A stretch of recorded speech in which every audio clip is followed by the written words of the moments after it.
Hello everyone, this is Shoaib Tyagi here, lecturer at Impact College Science and Technology Rampur. I hope all of you are fine. Students, without waste of time, हम चलते हैं अपने topic की तरफ। आज का हमारा जो टॉपिक है वो हम प्रीवियस जो हमारा लेक्चर था उसी को कंटिन्यू करेंगे। प्रीवियस लेक्चर हमारा एनिमल हस्बेंड्री का रहा है और उस एनिमल हस्बेंड्री के लेक्चर में हमने एनिमल हस्बेंड्री का प्रीवियस ईयर क्वेश्चन पेपर को डिस्कस किया है आपके सामने। तो आज भी हम उसी क्वेश्चन पेपर के पार्ट सेकंड को डिस्कस करेंगे। तो चलते हैं विदाउट वेस्ट ऑफ टाइम हम अपने लेक्चर की तरफ। तो जैसे कि मैं आपको बता चुका हूँ, हमारा जो सब्जेक्ट है एनिमल हस्बेंड्री है और एनिमल हस्बेंड्री का प्रीवियस ईयर क्वेश्चन पेपर यहाँ पे हम क्या कर रहे हैं, डिस्कशन कर रहे हैं।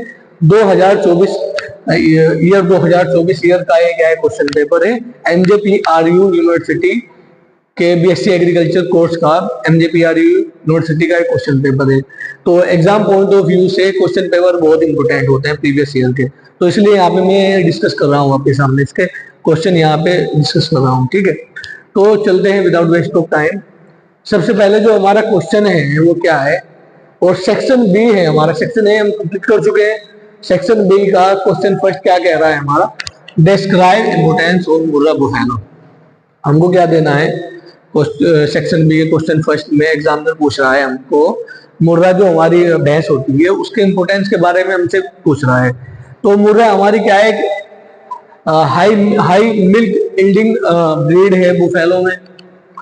उसका जो मिल्क उत्पादन है वो अच्छा है हमारे बुफैलो के नस्ल में, भैंस के नस्लों में, और उसके मिल्क में फैट कंटेंट भी बहुत अच्छा पाया जाता है। ठीक है, और वो हमारी उसकी एडेप्टेबिलिटी भी अच्छी होती है, environmental adaptability, adverse climatic condition में भी वो सर्वाइव कर सकती है। और इसके साथ साथ में उसका इकोनॉमिक वैल्यू भी उसकी अच्छी है, और उसके साथ में इसमें इम्पोर्टेंट और क्या आएगा हमारा, वो एक्सपोर्ट भी, उसका एक्सपोर्ट डिमांड भी उसकी अच्छी है। तो देखते हैं हम पॉइंट टू पॉइंट हमारा इंपोर्टेंस क्या है बुफैलो का, मुर्रा बुफैलो को। तो देखते हैं। सबसे पहले जो मैं आपको पॉइंट बता चुका हूँ, फर्स्ट पॉइंट है हमारा हाई मिल्क यील्ड। तो मुर्रा नस्ल हमारी कितना मिल्क देती है एक दिन में, 15 से 25 लीटर पर डे वो मिल्क प्रोड्यूस कर सकती है। देखो यहाँ पे लिखा हुआ है Murrah buffalo produce 15 to 25 litre of milk per day. ठीक है, making it best dairy buffalo breed. और ये क्वालिटी इसको एक अच्छी डेयरी बुफैलो एक अच्छी नस्ल बनाती है डेयरी की। ठीक है, ये क्वालिटी हाई मिल्क प्रोडक्शन की क्वालिटी इसको एक अच्छी नस्ल, डेयरी के लिए एक अच्छी नस्ल इसको बनाती है। ठीक है, next important rich fat content, इसके अंदर फैट कंटेंट अच्छा होता है, वसा की मात्रा इसके दूध में अच्छी होती है।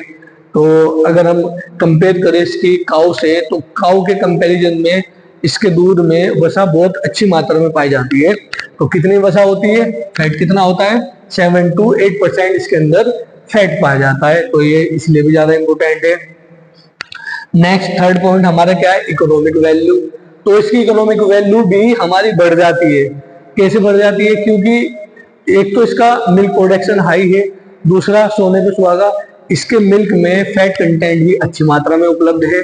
ठीक है, तो इसलिए इसकी क्या है, इकोनॉमिक वैल्यू बढ़ जाती है। क्योंकि किसान मोस्टली जो रियरिंग करते हैं या डोमेस्टिकेशन करते हैं वो किस ब्रीड का करते हैं, मुर्रा का ही करते हैं। क्यों, क्योंकि उनको मिल्क प्रोडक्शन भी अच्छे चाहिए, और साथ साथ मिल्क प्रोडक्शन के साथ साथ उनको फैट कंटेंट भी उस मिल्क के अंदर अच्छा चाहिए। तो इसलिए इसकी इकोनॉमिक वैल्यू भी बढ़ जाती है।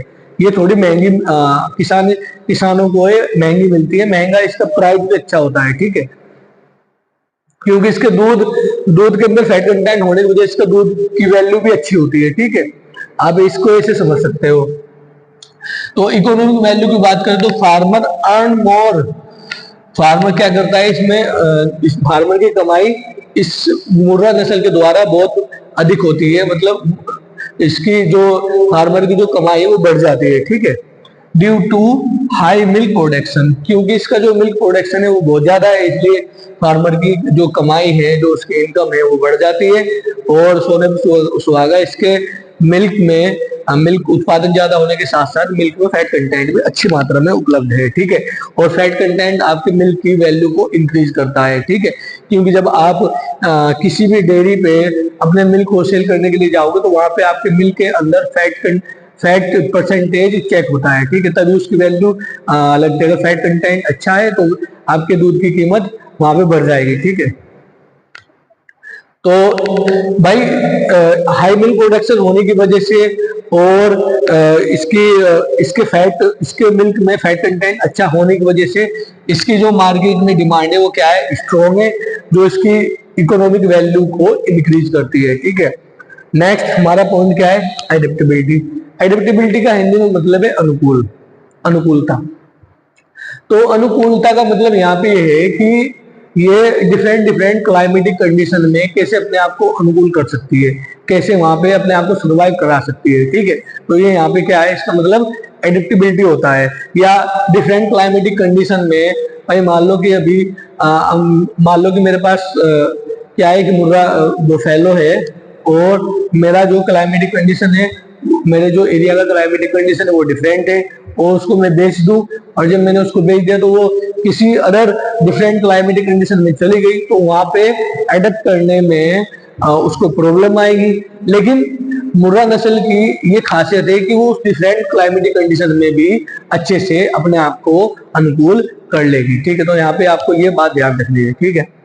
एडेप्टेबिलिटी की बात करें तो एडेप्टेबिलिटी या अनुकूलता में Murrah can survive in different climatic condition include hot and humid, मतलब गर्म और आर्द्र क्षेत्रों में भी ये अपने आप को अच्छे से एडेप्ट करा सकती है, अच्छे से सर्वाइव कर सकती है, ठीक है। नेक्स्ट हमारा क्या है, स्ट्रॉन्ग डिजीज रेजिस्टेंस पॉइंट। भाई देखो इसकी जो बॉडी होती है ना हमारी मुर्रा की, वो क्या होती है, ठोस बॉडी होती है और इसकी हाइट भी अच्छी खासी होती है और भारी भी अच्छी होती है। तो ये सारे क्वालिटी की वजह से इसकी जो डिजीज रेजिस्टेंस पावर होती है वो क्या होती है, हाई होती है। और दूसरा इसके अंदर एक जो गुण पाया जाता है, जो इसकी क्वालिटी पाई जाती है, एडवर्स कंडीशन में भी अपने आप को सर्वाइव कराने की जो क्वालिटी है वो इसको क्या बनाती है, स्ट्रॉन्ग बनाती है।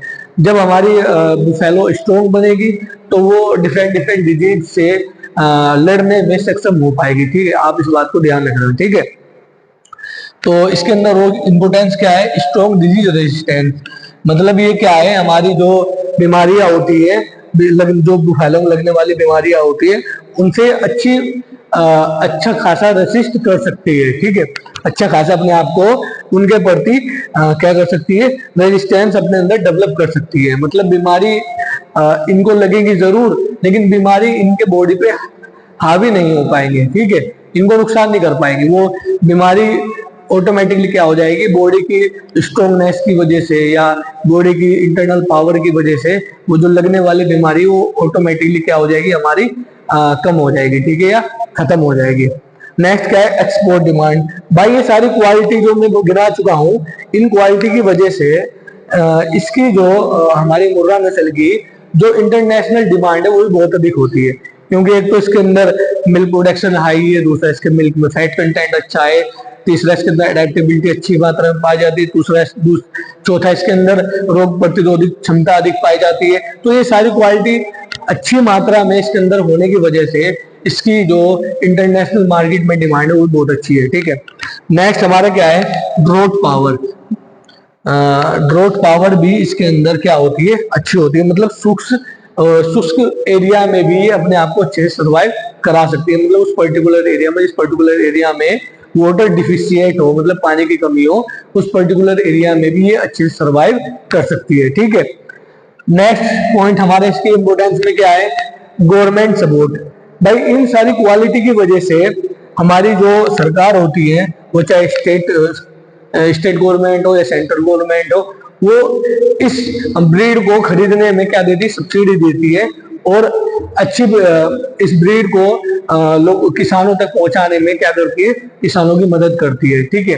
और क्यों करती है, क्योंकि इसके अंदर ये सारी क्वालिटी मिलने की वजह से हमारी जो गवर्नमेंट है वो इसको सपोर्ट करती है। क्योंकि इसकी मिल्क प्रोडक्शन भी इसका हाई है और मिल्क के अंदर फैट कंटेंट भी हाई है, ठीक है। तो मिल्क प्रोडक्शन बढ़ाने के लिए भी और एक अच्छा दूध किसानों के पास में उपलब्ध हो, उस लिए भी इसको हमारी जो गवर्नमेंट है वो क्या करती है, सपोर्ट करती है। ठीक है, तो ये भी इसका क्या है, इम्पोर्टेंस है। नेक्स्ट हम देखते हैं यहाँ पे क्वेश्चन नंबर 2। ये भी हमारे सेक्शन बी का क्वेश्चन नंबर 2 है और 150 वर्ड में इसको लिखना है। ये सारे क्वेश्चन हमारे 150 वर्ड के हैं। तो क्वेश्चन नंबर 2 हमारा क्या क्या कह रहा है यहाँ पे, what is clean milk production, ये पूछा गया है। क्लीन मिल्क प्रोडक्शन क्या है, मतलब आपको मिल्क प्रोडक्शन करने, जब आप मिल्क प्रोड्यूस कर रहे हो तो वहां पे आपको किस तरीके से हाइजीन का ध्यान रखना है, किस तरीके से साफ सफाई रखनी है, ये सारी चीजें ही इस क्वेश्चन के अंदर लिखनी है। तो देखते हैं हम पॉइंट टू पॉइंट क्या है यहाँ पे। तो फर्स्ट पॉइंट हमारा क्या है यहाँ, hygiene making practice. First point में आप क्या लिखोगे, आपको जब मिल्क या दूध आप निकाल रहे होगे भैंस का, तो उस टाइम भी आपको हाइजीन का अच्छा ध्यान रखना है। और जिस बर्तन में आप निकाल रहे हो वो भी अच्छे से क्लीन हुआ हो, मतलब साफ हो, भी हमारा बर्तन भी साफ हो, और थनों को अच्छे से धो लेना है, ताकि आप एक अच्छा हाइजीन मेंटेन कर सको। और आपके दूध के अंदर जो बैक्टीरिया होते हैं वो बैक्टीरिया की पॉपुलेशन ज्यादा ना हो, क्योंकि बैक्टीरिया का दूध को बैक्टीरिया का घर कहा जाता है। ठीक है, बहुत से बैक्टीरिया दूध के अंदर पनपते हैं, और जितनी ज्यादा बैक्टीरिया की पॉपुलेशन दूध के अंदर अधिक होगी, उतना ज्यादा उसका सड़ने का, खराब होने का खतरा बढ़ जाता है, कंटामिनेशन होने का खतरा बढ़ जाता है। तो इसलिए आपको यहाँ पे हाइजीन रखना बहुत ज्यादा इंपॉर्टेंट है दूध की शेल्फ लाइफ को इंक्रीज करने के लिए। ठीक है, तो हाइजीन मेकिंग प्रैक्टिस आप करोगे, साफ बर्तन में दूध को निकालोगे, और निकालते समय भी आप थनों को अच्छे से धो लोगे। ठीक है, और भैंस को भी आप अपनी जो गुफैल हो उसको भी नहला के जब आपको दूध को निकालना चाहिए, या जिस पर्टिकुलर एरिया में या जिस जगह पे आप दूध निकाल रहे हो वो जगह भी साफ सुथरी होनी चाहिए। ठीक है, आपको ये ध्यान रखना है। नेक्स्ट हमारा पॉइंट है यहाँ पे क्लीन इन्वायरमेंट। भाई आपको यहाँ पे हाइजीन में मुर्रा नस्ल के, सॉरी मुर्रा नस्ल नहीं, यहाँ पे तो मिल्क प्रोडक्शन का हाइजीन की बात कर रहे हैं। तो जिस पर्टिकुलर एरिया में आप मिल्क प्रोडक्शन कर रहे हो वो पर्टिकुलर एरिया आपका, उसका इन्वायरमेंट क्या होना चाहिए, क्लीन होना चाहिए, पोल्यूटेंट इन्वायरमेंट नहीं होना चाहिए। ठीक है, अगर पोल्यूटेंट या प्रदूषित इन्वायरमेंट पर्यावरण होगा तो उसका सीधा सीधा प्रभाव आपके दूध की क्वालिटी पे पड़ेगा, दूध आपका क्या हो जाएगा, कंटामिनेट हो जाएगा। ठीक है, नेक्स्ट हमारे क्या है, हेल्थी एनिमल। भाई अच्छा मिल्क प्रोडक्शन के लिए आपके एनिमल का हेल्थ स्वस्थ होना भी बहुत जरूरी है। ठीक है, अच्छा मिल्क क्वालिटी में भी स्वस्थ होना जरूरी है। दूसरा, अच्छे साफ सुथरा मतलब अच्छे मिल्क प्रोडक्शन के लिए एनिमल का हेल्थी होना जरूरी है। जब मिल्क अच्छी क्वालिटी का प्रोड्यूस होगा तो हमारा ज्यादा वो खराब भी नहीं होगा। ठीक है, आपको ये बात ध्यान रखना है, क्योंकि यहाँ पे हमको क्या करना है, जब हमारा एनिमल हेल्थी रहेगा तो वो हेल्थी इस वजह से रहेगा क्योंकि वहां पे हम हाइजेनिक कंडीशन को मेंटेन किए हुए हैं। ठीक है, और हेल्थी एनिमल ही एक हेल्थी मिल्क प्रोड्यूस कर सकता है, आप ये तो जानते ही होंगे। नेक्स्ट पॉइंट हमारा क्या है, प्रॉपर स्टोरेज। प्रॉपर स्टोरेज, अब यहाँ पे आपको क्या करना है, जो मिल्क आपने निकाला है भैंस का, तो उसको आपको प्रॉपर स्टोरेज करना है। अब स्टोरेज आप दो प्रकार से स्टोर कर सकते हो उसको। ठीक है, स्टोरेज अगर लॉन्ग टाइम के लिए स्टोर कर रहे हो तो स्टोरेज के दो मेथड होते हैं। एक तो आप क्या कर सकते हो, पास्चुराइजेशन कर सकते हो, तब आप स्टोर कर सकते हो, पास्चुराइजेशन आप कर सकते हो, पास्चुराइजेशन कर सकते हो। ठीक है, नेक्स्ट आप क्या कर सकते हो, यहाँ पे आप इसको कोल्ड, इसको क्या कर सकते हो, ठंडा करके भी कर सकते हो और गर्म करके भी स्टोर कर सकते हो। ठीक है, इसको आप क्या कर सकते हो, कोल्ड कर सकते हो, या फ्रीजिंग स्टोरेज पॉइंट अपना सकते हो उसमें, फ्रीजिंग स्टोरेज पॉइंट स्टोरेज। ठीक है, फ्रीजिंग स्टोरेज पॉइंट का मतलब यहाँ पे है कि आपको जब आपने मिल्क प्रोड्यूस करा या दूध निकाला, तो उसके दूध निकालने के बाद आपको इसको 4 डिग्री सेल्सियस पर क्या करना है, ठंडा करना है। 4 डिग्री सेल्सियस को क्या करना है, ठंडा करना है। ठीक है, और जब ये 4 डिग्री सेल्सियस ठंडा हो जाए, उतना ठंडा हो जाए तो इसके अंदर जो बैक्टीरिया होंगे वो क्या हो जाएंगे, इनएक्टिव हो जाएंगे, क्योंकि दूध के अंदर फ्रीजिंग कंडीशन बनने लगी है। तो फ्रीजिंग कंडीशन में बैक्टीरिया हमारे क्या हो जाते हैं, इनएक्टिव हो जाते हैं। जब बैक्टीरिया इनएक्टिव हो जाएंगे तो उसकी शेल्फ लाइफ बढ़ जाएगी, हमारा दूध कंटामिनेट नहीं होगा। ठीक है, नेक्स्ट हम स्टोरेज, पास्चुराइजेशन मेथड से भी आप स्टोर कर सकते हो। तो पास्चुराइजेशन मेथड पे आप क्या कर सकते हो, पास्चुराइजेशन करने के लिए आपको लगभग 84 से 86 डिग्री सेल्सियस पर आपको दूध को लगभग 30 सेकंड तक गर्म करना है। ठीक है, 30 से 35 सेकंड तक उसको गर्म करना है। तो ये हमारा पास्चुराइजेशन मेथड रहेगा, इतना हीट उसको देना है। ठीक है, और हम 90 डिग्री सेल्सियस 90 डिग्री सेल्सियस पे भी गर्म कर सकते हैं। तो 90 डिग्री सेल्सियस पे जब हम गर्म करेंगे तो वहां पे 20 से 25 सेकंड के लिए गर्म करना है। तो पास्चुराइज भी कर सकते हैं हम इसको, और फ्रीजिंग स्टोरेज पॉइंट देके भी इसको हम क्या कर सकते हैं, इसकी स्टोरेज लाइफ बढ़ा सकते हैं, उसको प्रॉपर स्टोर कर सकते हैं। तो आई होप चीजें आपको समझ में आ रही होंगी। नेक्स्ट हमारा पॉइंट यहाँ पे क्या है, क्लीन मिल्क प्रोडक्शन में use of stainless steel containers. आपको यहाँ पे क्या करना है, स्टील कंटेनर का यूज करना है। स्टील का जो हमारे बर्तन हो, उसके स्टील के बर्तन में हमारा जो दूध होता है वो कंटामिनेशन ज्यादा नहीं होता है। मतलब अदर धातु की अपेक्षा स्टील के बर्तन में जब हम दूध को रखेंगे तो वो ज्यादा हमारा क्या हो, ज्यादा टाइम तक हमारा सेव रहेगा। ठीक है, कंपेरिजन टू अदर जो हमारे धातु है उनके कंपेयर में अगर हम करेंगे। अगर यहाँ पे हम एल्यूमिनियम की बात करें तो एल्यूमिनियम का जब आप दूध को रखने में यूज करोगे तो वहां पे आपका जो दूध होगा वो स्टील के कंपैरिजन में ज्यादा जल्दी क्या हो जाएगा, सड़ जाएगा या कंटेमिनेट हो जाएगा। ठीक है, ये ध्यान रखना है। तो यहाँ पे आपको क्या करना है, स्टील के बर्तन का यूज करना है उसकी सेल्फ लाइफ को बढ़ाने के लिए। ठीक है, उसको अच्छे साफ सुथरा रखने के लिए। ठीक है, नेक्स्ट हमारा क्या, क्वालिटी टेस्टिंग आप रेगुलर बेसिस पे करते रहे दूध का। ये भी हमारा किस पॉइंट का हिस्सा है, ये भी हमारा क्लीन मिल्क प्रोडक्शन का ही हिस्सा है। रेगुलर बेसिक पे मिल्क की क्वालिटी टेस्ट करते रहना है। ठीक है, नेक्स्ट हमारा जो यहाँ पे क्वेश्चन नंबर 3 है, क्वेश्चन नंबर 3 में difference between specialise and mix farming. आपको स्पेशलाइज और मिक्स फार्मिंग के बीच में अंतर बताना है। तो स्पेशलाइज फार्मिंग हमारी स्टूडेंट वो होती है जब हम एक ही फसल को साल दर साल कर रहे हो। तो इसकी दो कंडीशन हो सकती है करने की, वजह दो हो सकती है। कौन कौन सी वजह, एक तो वजह हो सकती है कि वो पर्टिकुलर एरिया में हमारे क्लाइमेटिक कंडीशन ही ऐसा है कि वहां पे हम एक ही पर्टिकुलर फसल को ग्रो कर सकते हैं और कोई सी फसल हम वहां पे ग्रो नहीं कर सकते।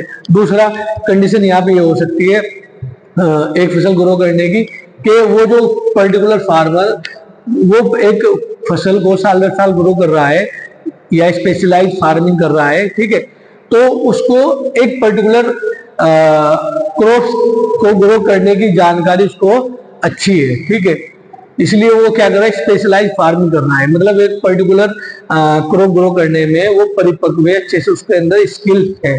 ठीक है, तो इसको हम कहते हैं स्पेशलाइज फार्मिंग। ठीक है, या कोई भी व्यवसाय जिसमें फार्मर को एक अच्छी नॉलेज हो, लेकिन व्यवसाय या एग्रीकल्चर हमारा या कृषि हमारा एक ही हो। ठीक है, या तो फसल लगा रहा हो या एक पर्टिकुलर हमारा क्या है, व्यवसाय हो एग्रीकल्चर का।